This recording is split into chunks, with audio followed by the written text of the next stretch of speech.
세상에서 시험 당하는 것을 좋아할 사람이 어디 있겠어요? 인생 사는 것 자체가 힘든 일인데 인생을 살면서 시험을 당하거나 어려운 일을 만난다는 것은 개인적으로든 가정적으로든 또 교회적으로도 그리 환영할 만한 일은 아니라고 봅니다. 오늘 2절 말씀을 한번 보면은요. 시험을 당하거든 온전히 기쁘게 여기라 이렇게 말씀하세요. 기쁘게 여기라라는 말도 사실 좀 충격적이잖아요. 그런데 그 단어 앞에 뭐라고 나오냐면은 여러 가지 시험을 당하거든. 그러니까 하나님께서는 여러 가지 시험을 준비해 놓고 계신 겁니다. 그리고 온전히 기쁘게 여기라. 그냥 한두 가지야 기뻐할 수 있겠는데 어떻게 여러 개의 전체를 다 기뻐할 수가 있을까? 그것도 온전하게. 이 온전이라고 하는 말은 계속해서 항상 이런 뜻보다는요. 그 순수한 이런 거예요. 순수한. 그러니까 예를 들어서 금을 얘기하면 순금 이렇게. 그리고 물을 얘기하면 맑은 물. 그러니까 그 본질 자체가 어떤 이렇게 흔들림 당하지 않고 그냥 그대로 유지될 수 있는. 그러니까 시험 당하기 전에도 깨끗한 믿음이었다면 시험을 당하면서도 시험 당한 후에도 여전히 그걸 유지할 수 있는 이제 그런 것들을 이제 온전이라고 하는 말로 이렇게 한국말 성경은 바꿔놨습니다. 시험 중에 있을 때, 환난 중에 있을 때 우린 기뻐할 수 있습니까? 그것도 온전히 기뻐하라고 하세요. 내 믿음이 때가 묻어서는 안 돼요. 순수성을 잃어버려서는 안 돼요. 그러면서도 그 시험을 당할 때 기뻐해야 돼요. 그러니까 하나님 말씀은 우리가 여러 가지 시험을 당해도 온전히 기쁘게 하라라고 말씀하셨다는 거예요. 그런데 또 다음 절에 보면은요. 한번 넘겨봐 주실래요? 2절에서는 시험을 당하거든 기쁘게 여기라 하고 나서 13절에서는 또 뭐라고 말하냐면은 하나님은 친히 아무도 시험하지 아니하시느니라. 도대체 이게 뭐가 뭔지 모르겠어요. 시험 당할 때 기뻐하라고 얘기해 놓고 또 13절에서는 나 시험하지 않는다. 또 이런 이야기를 하시는 거예요. 이뿐만이 아니에요. 하나님께서는 아무도 시험하지 않는다고 해놓고 성경 구석구석을 보면은 사방 천지가 다 시험하는 것밖에 없어요. 제가 잠깐 가져왔는데 한번 보세요. 창세기 22장 우리 잘 알죠? 하나님이 아브라함을 시험하실 때 하나님이 아브라함을 시험하신 거예요. 다른 게 시험한 게 아니고. 근데 아까 야고보서 1장 13절에서는 나는 아무도 시험하지 않는다라고 얘기하셨잖아요.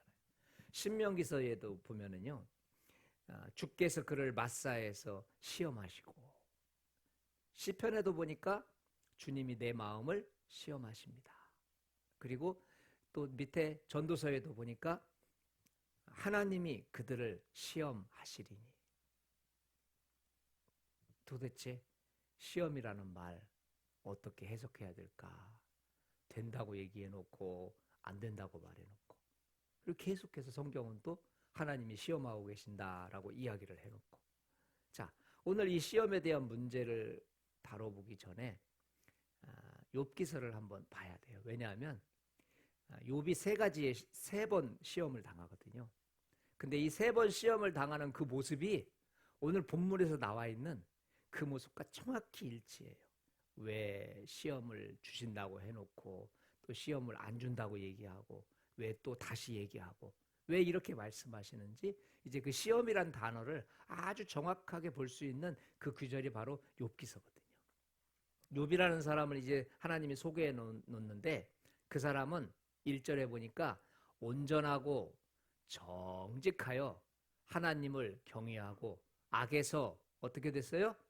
떠나 있어요. 악에 올라고 하면 그냥 치워버리는 거예요. 그리고 2절에도 보니까 아들이 7이고 딸이 3이었었어요. 또 3절에 보면은요. 굉장히 부자죠. 읽어봐요. 그의 소유물은 3절입니다. 예, 시작. 그의 소유물은 양이 7,000마리요 낙타가 3,000마리요 소가 500결이요 암나귀가 500마리이며 종도 많이 있었으니 이 사람은 동방 사람 중에 가장 훌륭한 자라. 네. 어떤 분이 이 3절을 말해요. 돈으로 환산하신 분이 있으시더라고요. 그런데 막 수천억이 되는 거예요. 이걸 오늘날 그 낙타 가격을 막 집어넣고 그다음 양 집어넣고 막 이렇게 하고 막 소 집어넣고 이렇게 해서 이렇게 계산을 했는데 굉장히 큰 돈이더라고요. 제가 극동방송에서 들었기 때문에 생각은 안 납니다. 예. 이렇게 참으로 준비되어 있는 이런 사람인데 이제 어느 날 8절에 보면은 하나님이 사탄한테 이제 자기 자식을 자랑해요. 사탄한테 하는 말이 야, 너 저기 그 우스 땅에 사는 욥, 너 거기도 돌아다녀 봤지? 사탄은 막 시험 들려고 막 돌아다니니까 거기 보면은 욥이라는 애가 있다. 그 내 사랑하는 자녀인데 얼마나 나를 잘 섬기는지 모른다. 나는 그 아이처럼 온전하고 정직해서 나만 이렇게 섬기는 그런 사람을 그 지역에서 본 적이 없다. 그러면서 악에서 세상을 떠난 자, 세상에 이런 자 없느니라. 근데 좀 가만히 생각을 해보면 하나님도 자랑할 게 따로 있지 왜 사탄한테 자랑을 해가지고. 그런데 이제 사탄이 이걸 듣고 가만히 있냐고요. 그래서 이렇게 얘기하죠. 넘겨봐 주실래요? 이제 손을 펴서 한번 그가 가지고 있는 대단한 소유물을 한번 탁 치십시오.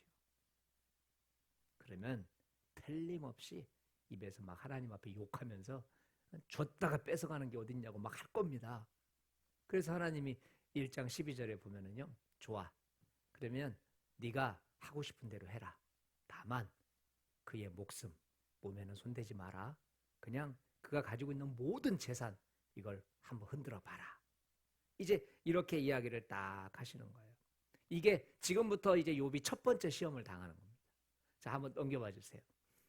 첫 번째 시험을 당하는데 스바 사람이 갑자기 오더니 그 종들의 재산들을 빼앗아가고 칼로 종들을 어떻게 했어요? 죽여버렸어요. 내가 데리고 있는 종들이 지금 하루아침에 다 죽은 거라고. 그 가지고 나갔던 그 이제 양치로 가고 종들이 갔겠죠. 그냥 하루아침에 죽은 거예요.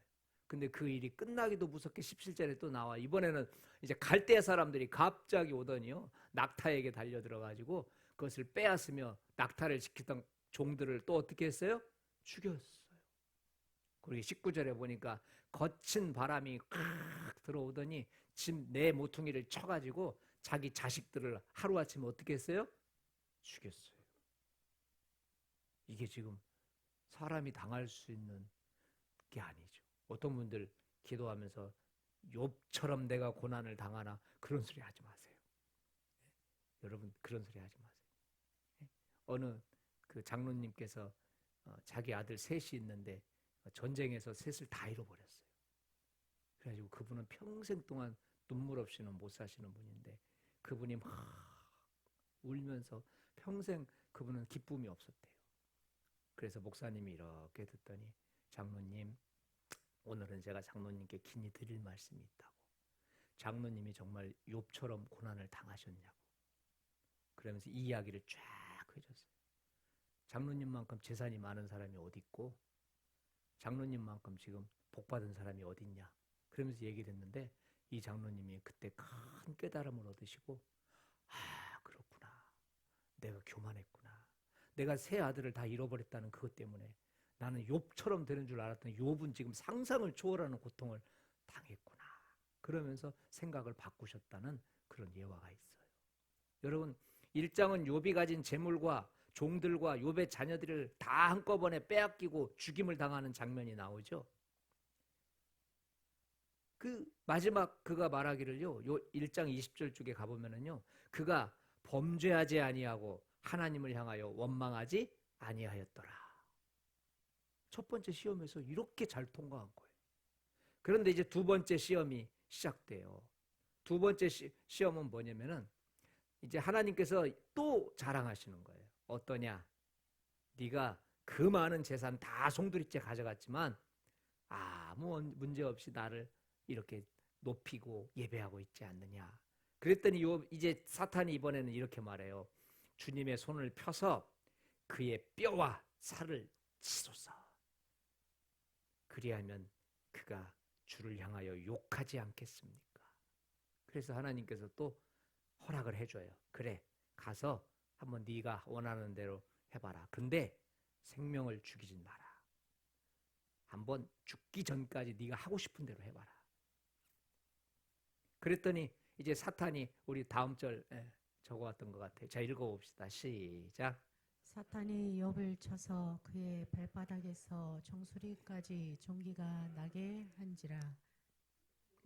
욥이 새 욥이 가운데 앉아서 앉아서 질그릇 조각을 가져다가 몸을 긁고 있더니, 이 정도 되면 뭐 동방에서 가장 큰 부자였거든요. 재산 다 어디론가 가버렸어요. 빼앗겼죠. 그리고 자식들 다 한순간에, 아까 아들이 7에 딸 3, 그냥 한 날 다 죽었어요. 이제는 그것도 부족해서 이제 자기 몸이 발바닥부터 정수리까지 다 종기가 나고 막 고름이 터지고, 상상만 해도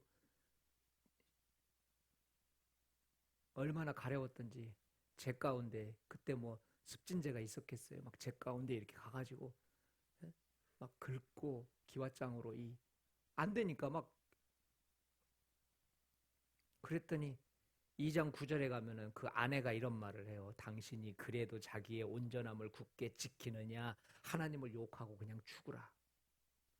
누가 하는 소리예요? 아내가. 가만히 보니까 당신 저주받았다고. 그랬더니 2장 10절에서 그대의 말이 한 어리석은 여자의 말 같도다. 우리가 하나님께 복을 받았은즉 화도 받지 아니하겠느냐.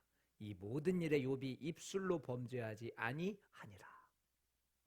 두 번째 시험 잘 통과했어요. 지금 욥은 아무것도 남아있는 거 없습니다. 아내도 떠나갔지요. 자기는 지금 온몸이 그렇게 돼 있죠. 이제 2장 11절부터 37장까지 이제 세 번째 시험이 시작돼요.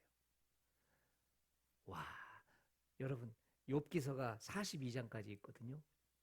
근데 이 세 번째 시험, 이제 3장부터 시작해서 37장까지 세 번째 시험이 전체 욥기에 제가 프로테이지를 따져봤더니 85%예요. 그러니까 85%를 할애해가지고 욥기서 기자가 욥이 당하는 세 번째 시험을 다루고 있어요.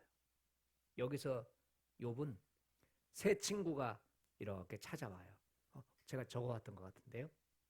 한번 있네요. 자, 그때 이제 세 친구가 각각 다른 지역에서 찾아왔어요. 대만 사람 누구? 엘리바스.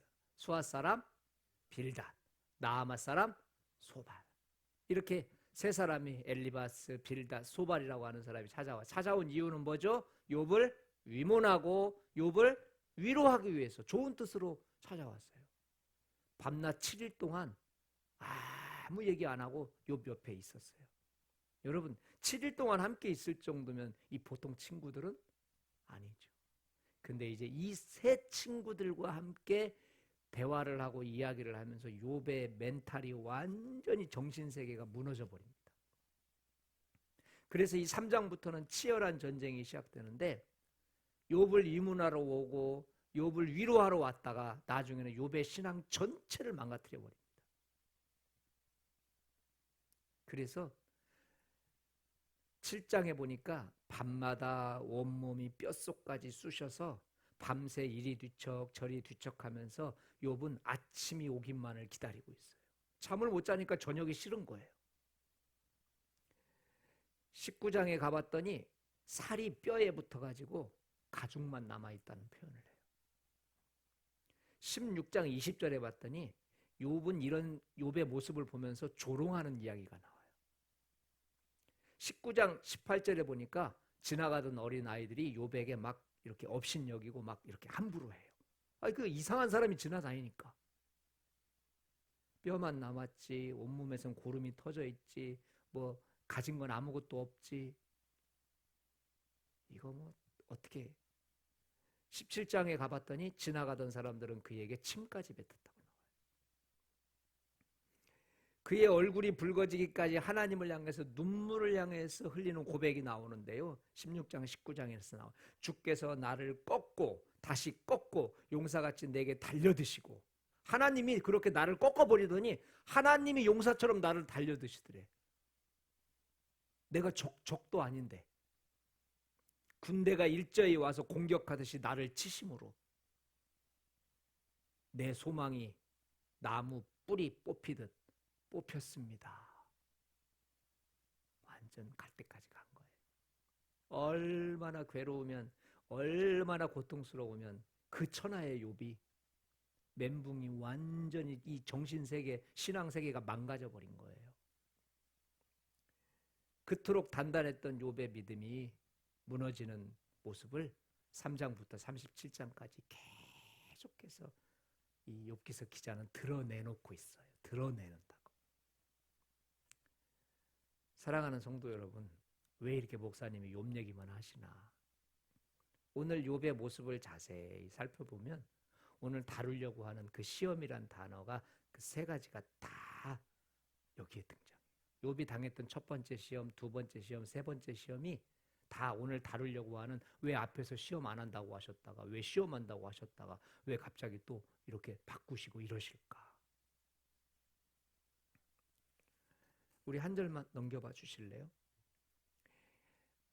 성경에는 시험이 세 가지가 나와요. 가장 왼쪽에 있는 시험이죠. 그 시험.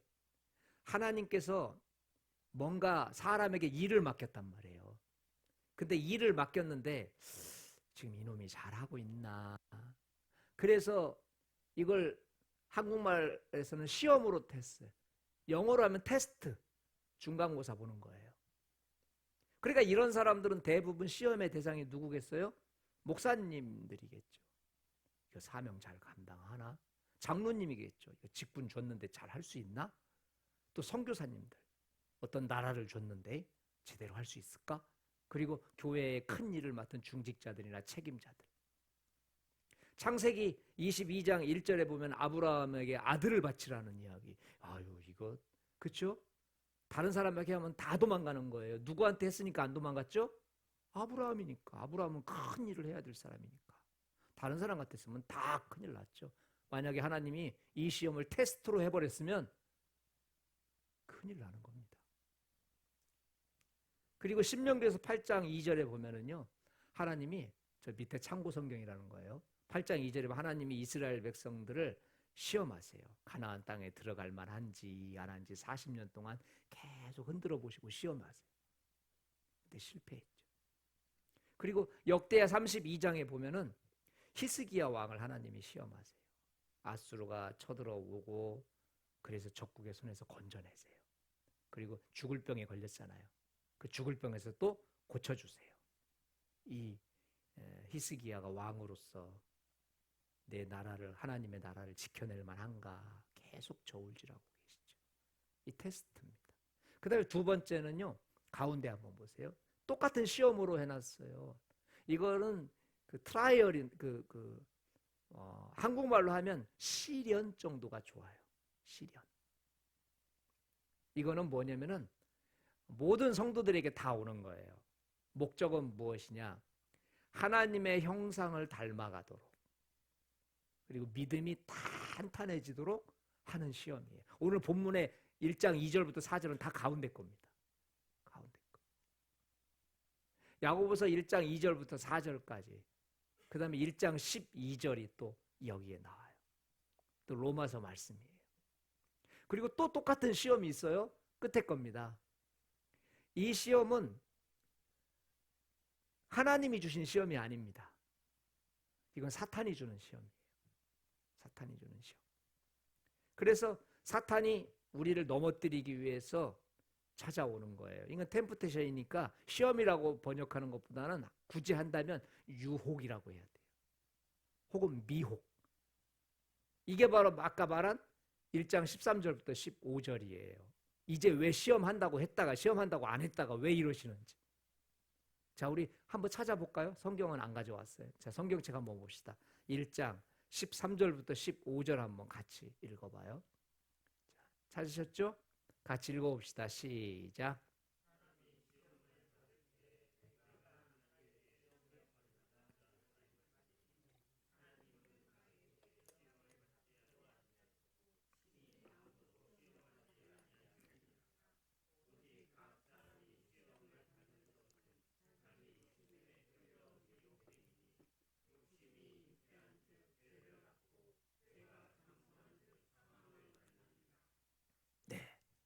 바로 그 시험.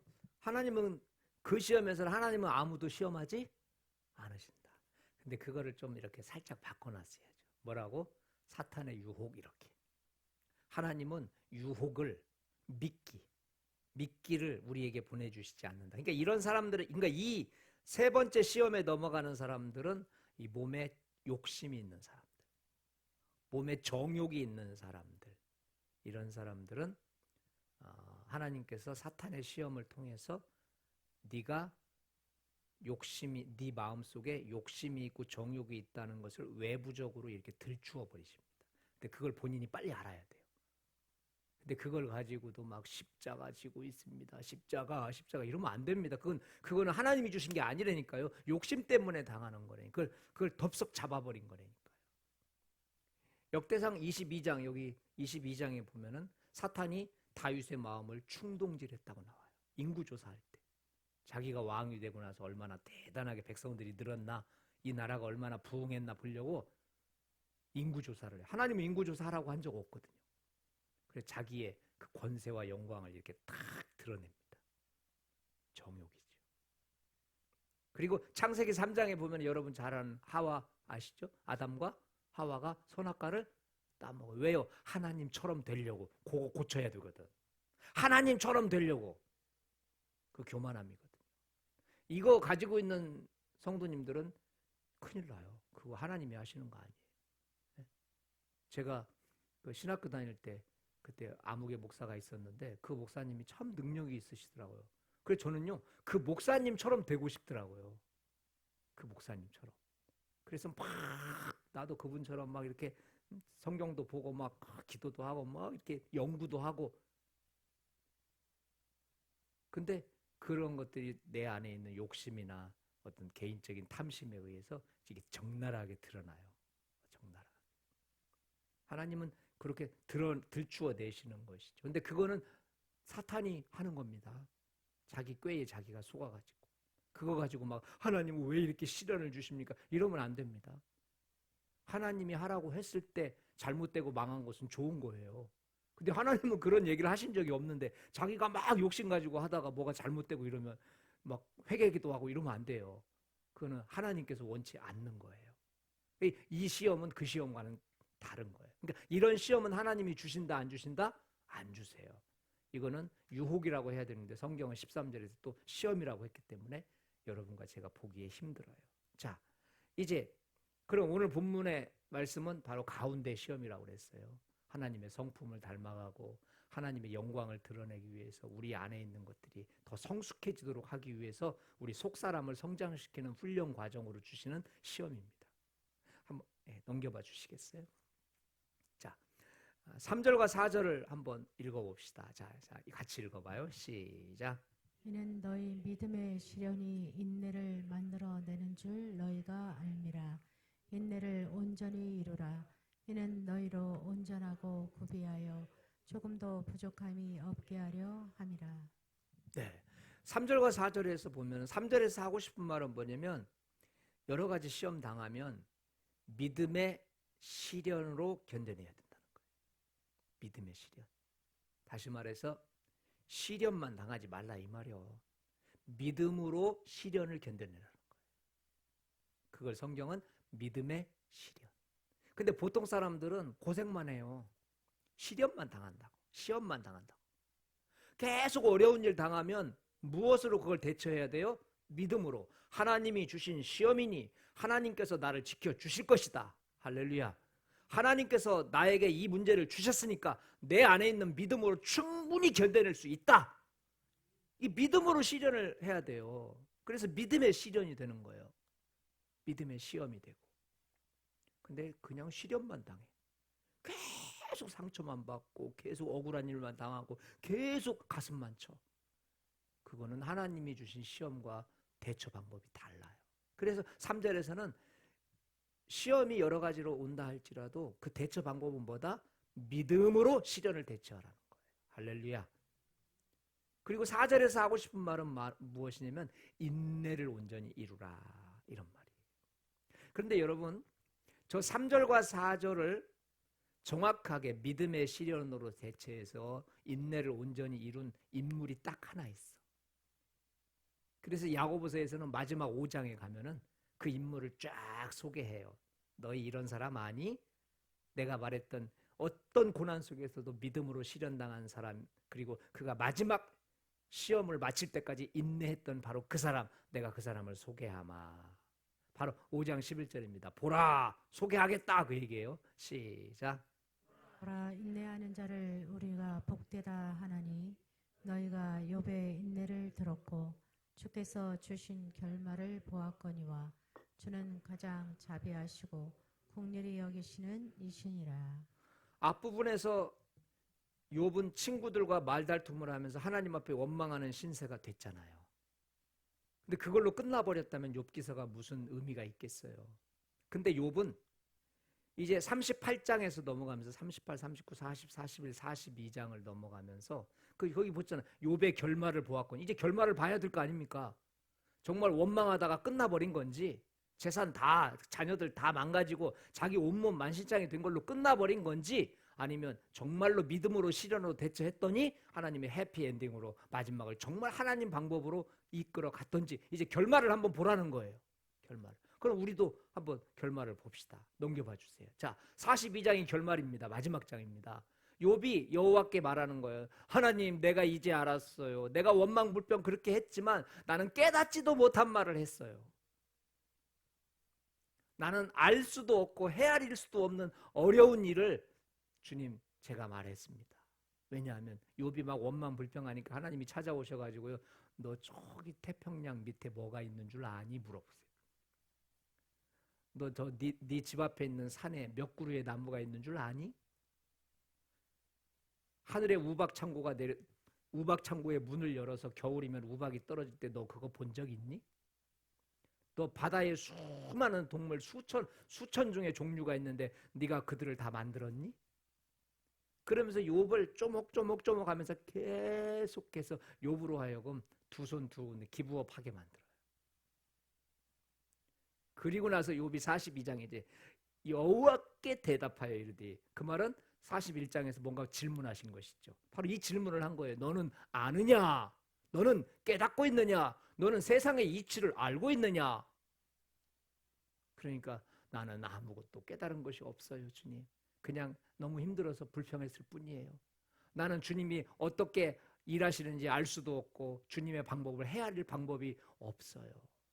그러면서 5절에 하나님을 만나는 거예요. 자, 내가 주께 대하여 시작. 내가 주께 대하여 귀로 듣기만 하였사오나 이제 눈으로 주를 배움나이다. 이때 하나님 만납니다. 그래서 세 번째 시험을 통과해요. 그리고 마지막 6절에 내가 제 가운데에서 뭐 합니다? 회개합니다. 아까는 제 가운데에서 뭐 했어요? 긁기만 했어요. 씩씩거리면서. 내가 동방에서 가장 부자고 내가 하나님 섬기는 거 최고고 나만큼 하나님 잘 섬기는 사람 없는데 하면서 막 제 가운데서 막 긁고 막 원망 불평하면서 했는데 42장으로 넘어오니까 똑같은 제 가운데에서 어떻게 해요? 긁고 있는 게 아니고 회개기도 하고 있어요. 할렐루야. 하나님께서 좋은 결말을 이끌고 계시죠. 자, 야고보 사도는 이렇게 5장에서 욥의 이야기를 왜 꺼냈을까요? 아까 말했던 3절과 4절을 완성한 사람이 누구라는 거예요? 5절이라는, 욥이라는 거예요. 만일 욥이 시련만 당했다면 욥기서의 결말은 해피엔딩 아닙니다. 그냥 고생만 하다가 병들어 죽었더라. 그냥 이게 끝이에요, 욥기서는. 그런데도 욥은 믿음을 지키면서 믿음의 시련을 당했기 때문에 욥기서의 결말은 하나님의 축복으로 끝난 줄 믿습니다. 시험이 오면 믿음으로 시련을 당할 것인지 아니면 고생만 하는 시련만 당할 것인지 오늘 여러분과 저는 선택해야만 합니다. 욥이 믿음으로 시련을 견디고 나아갔더니 어떻게 됐습니까? 우리 한 절 넘겨봐 주세요. 인내를 온전히 이루고 이는 너희로 온전하고 구비하여 조금도 부족함이 없게 하려 함이라. 그렇게 믿음의 시련으로 견디어 냈더니 마지막에 조금도 부족함이 없는 상태로 된 줄 믿습니다. 여러분 인내를 온전히 이루라는 거예요. 이 인내라고 하는 말을 오해하면 안 돼요. 인내를 참아내는 것으로만 이해하면 안 돼요. 성경에서 말하는 인내는 오랜 시간이 잘 참고 잘 견딘다는 뜻이 아니에요. 욥은 인내하는 동안 그의 몸에서 엄청난 변화가 일어나기 시작했어요. 욥은 시련을 겪으면서 믿음으로 시련을 겪어내다 보니까 그 인내를 통해서 몸속에서 무슨 변화가 일어났어요. 변화가. 그 변화가 무엇일까요? 온전하고 구비하고 부족함이 없는 사람이 돼버린 거예요. 시험 받기 전과 후가 달라져 버린 거예요. 그래서 하나님 앞에서 욥은 그의 몸이 온전해졌어요. 하나님 앞에 설 수 있다. 다시 말해 온전한 믿음을 소유하게 됐다는 거겠죠. 욥은 하나님 앞에서 구비되었어요. 구비되었다는 말 아시죠? 필요한 모든 것을 다 갖춘 거예요. 그가 3장부터 37장까지 투덜대고 원망됐던 그 모든 것들이 다 삽시간에 구비가 된 거예요. 이제 다 하나님 앞에 온전하게. 우리 신약에 이런 표현이 있죠. 그는 내 마음에 합한 자라. 다윗에게 하셨던 말씀이잖아요. 조금도 부족함이 없는 상태가 된 거예요. 자, 여러분, 우리는 시험을 당하면 왜 기쁘게 여겨야 할까요? 그 시험이 우리의 믿음을 굳건하게 만들어서 결국 조금도 부족함이 없는 온전한 믿음의 사람으로 하나님 앞에 나를 세워주기 때문인 줄 믿습니다. 욥이 온전해지고 구비되고 다 채워졌더니 하나님이 이제 욥을 어떻게 대우하실까요? 우리 한번 한 절 마지막 절입니다. 자, 욥기서 1장 1절의 말씀과 야고보서 1장 4절의 말씀을 한번 이렇게 비교해 보세요. 이거 쌍둥이 말씀이에요. 쌍둥이 말씀. 자, 우스 땅에 욥이라 불리는 사람이 있었는데 그 사람은 어땠어요? 온전했어요. 정직했어요. 하나님만 경외했어요. 악이라는 걸 몰랐어요. 그런데 1장 4절 볼까요? 이는 너희로 온전하고 구비하여 조금도 부족함이 없게 하려 함이라. 조금도 부족함이 없다는 말은 무슨 말이에요? 하나님을 경외하는 데 있어서도 구비된 사람, 악에서 떠나는 데 있어서도 구비된 사람.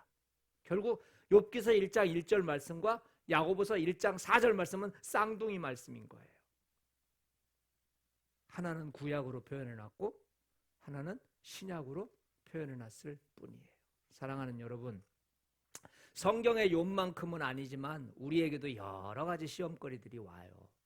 빨리 지나갔으면 좋겠고 되도록 힘들지 않았으면 좋겠고 특별히 예수 안 믿는 사람들 앞에서 좀 누추해지지 않았으면 좋겠어요. 그러나 우리는 하나님의 자녀이기 때문에 하나님을 통해서 계속해서 시험거리가 와요. 물론 사탄도 천사의 모습으로 우리를 유혹하고 시험하는 거 멈추지 않습니다. 큰 직분을 받은 사람에게는 아까 말씀드린 대로 테스트의 형식으로 찾아와요. 그릇을 달아보시고 믿음의 분량을 달아보셔서 직분에 맞는 일을 맡길 만한가 우리를 테스트하세요. 그래서 직분이 높을수록 이 시험은 아주 가까이 와 있어요. 다른 사람들은 이 시험을 안 당하는데 그 사람은 이 시험을 당해야만 돼요. 왜? 그걸 당해야 그 사람이 어떤 그릇인지 어느 정도 크기인지 무슨 일을 맡길지가 나오기 때문이에요. 또 두 번째, 모든 성도들은 지금보다 더 하나님을 닮아야 하고 지금보다 더 믿음이 커져야 되기 때문에 이 트라이얼, 이 믿음의 시련의 형식으로 시험이 찾아와요. 믿음으로 시험을 견디게 하셔서 인내를 배우게 하시는 거예요. 그래서 불순물을 다 제거하고 정금신앙으로 만드시죠. 그리고 이 세상에 소망을 두지 않고 영원한 저 세상에 소망을 두도록 우리를 만들어 주시는 거예요. 또 어떤 사람에게는 욕심 때문에, 정욕 때문에, 탐심 때문에 사탄에 의한 이 템프테이션, 이 그런 유혹의 시험이 와요. 비껴가지 못해요. 그걸 버리지 않는 이상 그 사람은 죽을 때까지 계속해서 그거와 싸워야 돼요. 우리 안에 있는 욕심과 탐심 때문에 영혼의 눈이 가리워지고 세상 너머에 있는 그 다음 세상을 볼 수 있는 힘이 없어요. 그래서 이 세상에서 잘 먹어야 되고요. 이 세상에서 커져야 되고요. 이 세상에서 성공해야 되고요. 이 세상에서 많은 부를 축적해야 돼요. 왜냐? 그 사람은 영적인 것을 볼 수 있는 힘이 없어요. 탐심 때문에 눈이 가리워져 있기 때문에. 사랑하는 여러분, 시험은 때와 장소를 불문하고 찾아와요. 어디서 나옵니다. 누구에게 나옵니다. 언제든지 옵니다. 우리 한 절 넘겨봐 주실래요? 이 시간 함께 기도했으면 좋겠어요. 하나님, 나도 지금 시험 당하는데 도대체 이 시험이 무슨 시험인가요? 사명자로서, 직분자로서 주시는 시험이십니까? 아니면 내 믿음 속사람 깊이 성숙하라고 주시는 시험입니까? 아니면 제가 정욕이 많다 보니까 이렇게 시험이 오는 겁니까? 일단 우리가 무슨 시험을 당하는 줄 알아야 될 거 아닙니까? 무작정 막 이렇게 할 수는 없어요. 그래서 내가 당하는 시험이 어떤 시험인지 한번 주님 앞에 질문해 보세요. 그리고 그 시험을 통해서 온전한 인내를 배우고 이제 내가 그 시험으로 인해서 오히려 넘어지는 게 아니고 부족함이 없는 준비된 사람이 되어서 주님이 무슨 일을 맡겨도 그 일을 감당할 수 있는 사람이 되게 해달라고 우리 한번 이 시간 5분 정도 함께 기도합시다. 기도하십니다.